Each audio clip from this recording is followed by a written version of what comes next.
दोस्तों नमस्कार, मैं प्रवीण कुमार आप सभी का स्वागत करता हूं आप ही के अपने चैनल दिवाकर एजुकेटर पर। और दोस्तों आज के इस वीडियो में हम लोग सीखने वाले हैं भारतीय संसद के बारे में, यानी Indian parliament. Indian parliament system जो हमने ब्रिटेन से लिया है दोस्तों, और इसके बारे में आज मैं आपको पूरा डिटेल बताने वाला हूँ। तो उम्मीद करता हूँ आप लोगों को ये पसंद आएगी। तो शुरू करते हैं आज का वीडियो।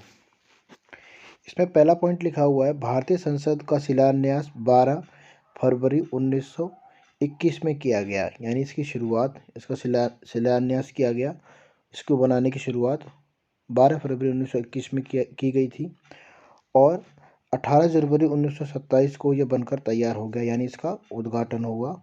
तो इसको बनने में जो समय लगा, 18 जनवरी 1927 को ये बनकर तैयार हो चुका था। और इस संसद का जो डिज़ाइन था वो एडविन लुटियन नाम के व्यक्ति थे, उन्होंने इसको डिज़ाइन किया था। तो यानी यहाँ थोड़ा गलत लिखा हुआ है, आप इसको सही कर लेना।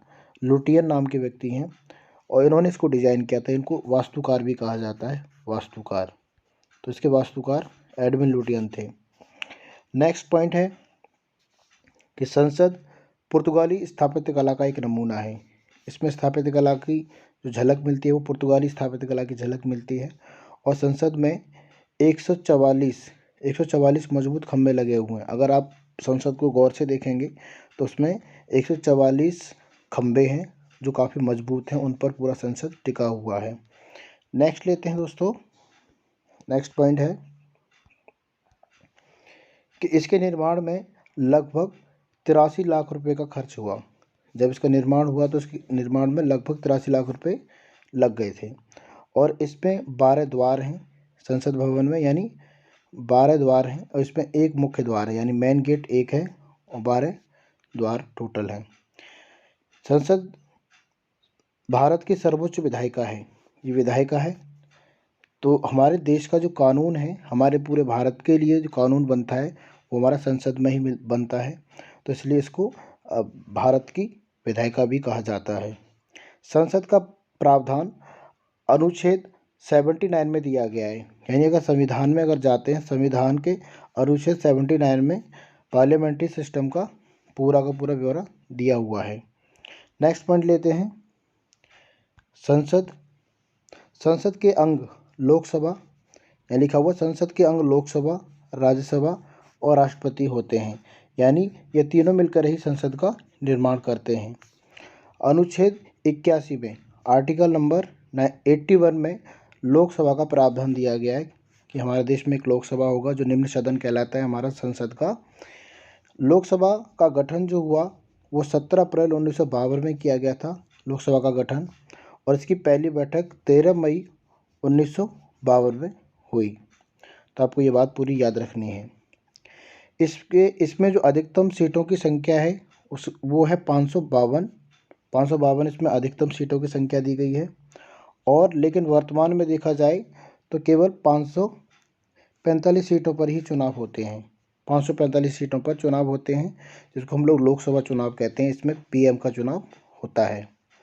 इसमें 543 सीटों पर तो निर्वाचन होता है। बाकी 2 एंग्लो इंडियन सदस्य होते हैं जो राष्ट्रपति द्वारा मनोनीत किए जाते हैं। आपको ये बात रखनी है याद। नेक्स्ट है एंग्लो इंडियन को राष्ट्रपति द्वारा मनोनीत किया जाता है। एंग्लो इंडियन जो होते हैं ये होते हैं राष्ट्रपति द्वारा मनोनीत किए जाते हैं। राष्ट्रपति इनको अपनी इच्छा से मनोनीत करता है। नेक्स्ट पॉइंट है लोकसभा के पहले अध्यक्ष जो थे, लोकसभा के पहले अध्यक्ष गणेश वासुदेव मालवंकर थे। इसके पहले अध्यक्ष जिनको बनने का मौका मिला, गणेश वासुदेव मालवंकर। पहली लोकसभा महिला अध्यक्ष मीरा कुमारी थी। मीरा कुमारी पहली महिला अध्यक्ष थी। और इसका मुखिया लोकसभा अध्यक्ष होता है। हालांकि आपको समझना है, मैं बातों में यही बता ही दिया कि जो लोकसभा होगा, लोकसभा की जो कमान संभालता है यानी अध्यक्षता करता है, वो लोकसभा अध्यक्ष यानी लोकसभा स्पीकर कहलाता है। जिसका चुनाव निर्वाचित सदस्यों में से होता है। यानी जितने भी लोकसभा में निर्वाचित सदस्य होते हैं, यानी निर्वाचित सदस्य होते हैं 543 सदस्य। 543 निर्वाचित सदस्यों में से ही इसमें से एक व्यक्ति को चुना जाता है, जिसको हम लोग क्या कहते हैं, लोकसभा अध्यक्ष कहते हैं। तो वो पूरी लोकसभा का नेतृत्व करता है। आपको ये याद रखना है, ध्यान रखना, निर्वाचित सदस्यों में से इनका चुनाव किया जाता है। लोकसभा को निम्न सदन या फिर प्रथम सदन भी कहा जाता है। इसको लोकसभा को कई अन्य नामों से भी जाना जाता है, जिसमें निम्न सदन, प्रथम सदन भी कहा जाता है। इसे अस्थायी सदन भी कहते हैं, क्योंकि इसको कभी भी भंग किया जा सकता है, इसका कोई परमानेंट टाइम नहीं होता है। नेक्स्ट पॉइंट है, लोकसभा को जनता का सदन या फिर प्रथम सदन, हालांकि मैंने बता दिया जनता का सदन भी कहा जाता है कि यहाँ पर लोगों के द्वारा चुने गए प्रतिनिधि इस सदन में बैठते हैं। इसे 5 वर्षों के लिए चुना जाता है। हालांकि ये 5 वर्ष इसका कार्यकाल है, लेकिन इसे कभी भी भंग किया जा सकता है, इसलिए इसको अस्थायी सदन के नाम से भी जाना जाता है। इसका सदस्य बनने के लिए 25 वर्ष की आयु होना अनिवार्य है। अगर कोई व्यक्ति लोकसभा का सदस्य बनना चाहता है तो उसकी आयु कितनी होनी चाहिए, 25 वर्ष। राज्यसभा का प्रावधान, अब करते हैं टॉपिक राज्यसभा को। राज्यसभा इसका एक दूसरा सदन है, जो कि स्थायी सदन भी कहलाता है और बड़ा सदन भी है। संविधान के अनुच्छेद 80 में दिया गया है इसका प्रावधान कि हमारे देश में एक राज्यसभा भी होगी। राज्यसभा का जो गठन है वो 3 अप्रैल 1952 में हुआ, और इसकी जो पहली बैठक है वो 13 अप्रैल 1952 में ही, सेम तारीख है दोनों की बैठक की हुई। नेक्स्ट लेते हैं, नेक्स्ट पॉइंट है दोस्तों, इसमें अधिकतम सदस्यों की संख्या है, यानी राज्यसभा में अधिकतम सदस्य 250 सदस्यों का प्रावधान दिया गया है। 250 सदस्य हो सकते हैं, लेकिन वर्तमान में केवल 245 सदस्यों से ही काम चल रहा है। इसमें 12 सदस्य जो होते हैं वो राष्ट्रपति द्वारा मनोनीत होते हैं, कितने, और बाकी अन्यों का इसमें चुनाव होता है। तो आपको ये बात याद रखनी है, 12 सदस्य राष्ट्रपति अलग अलग कला के क्षेत्र से, राजनीति के क्षेत्र से, विज्ञान के क्षेत्र से, क्रिकेट के क्षेत्र से राष्ट्रपति इन 12 व्यक्तियों का चुनाव करता है, मनोनीत करता है। नेक्स्ट पॉइंट है, उपराष्ट्रपति इसका पदेन अध्यक्ष या सभापति होता है। अगर आपसे पूछा जाए कि राज्यसभा का पदेन सभापति कौन होता है, तो आपको याद रखना है उपराष्ट्रपति का नाम। ये उपराष्ट्रपति का चुनाव चुने हुए सांसदों में से नहीं होता है, इस व्यक्ति को बाहर से लाया जाता है। जितने चुने हुए सांसद होते हैं उनमें से इसका चुनाव नहीं होता है, लेकिन ठीक इसका उल्टा लोकसभा में होता है, उनमें से चुने हुए लोगों में से अध्यक्ष का चुनाव होता है। नेक्स्ट पॉइंट है, परंतु राज्यसभा का उपसभापति सदस्यों में से ही चुना जाता है।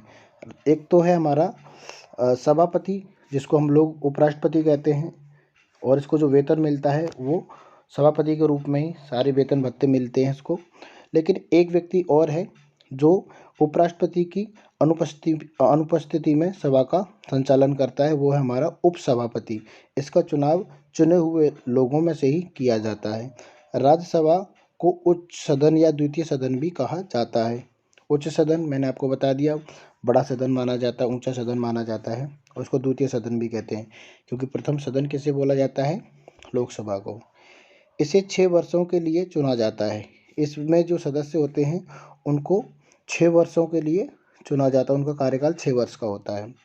नेक्स्ट पॉइंट है दोस्तों, इसे स्थायी सदन भी कहा जाता है। इस सदन को कभी भंग नहीं किया जा सकता, इसमें हर 2 वर्ष में इसमें चुनाव होते हैं, तो इसलिए इसको स्थायी सदन भी कहा जाता है। इसका सदस्य बनने के लिए जो आयु होनी चाहिए वो 30 वर्ष आयु होना अनिवार्य है। इसका सदस्य बनने के लिए 30 वर्ष की आयु होनी चाहिए। राष्ट्र के लिए कानून इन्हीं दोनों सदनों में बनता है। मैंने शुरू में ही बता दिया कि हमारे पूरे भारत या राष्ट्र की क्या है, ये विधायिका है, और विधायिका का काम क्या होता है, कानून निर्माण करना। तो हमारे देश के लिए कोई भी कानून बनेगा तो आपका संसद के अंदर ही बनता है, और संसद के दोनों सदन लोकसभा और राज्यसभा में इन कानूनों पर बहस होती है, फिर ये पास हो करके राष्ट्रपति द्वारा साइन करके इसको कानून का रूप दिया जाता है। तो दोस्तों ये था आपका संसद, जो आपको बहुत ही थोड़े शब्दों में मैंने समझाने की कोशिश की। आशा करता हूँ आपको ये पसंद आया होगा। तो फिर मिलते हैं एक नई वीडियो में, जब तक के लिए गुड बाय।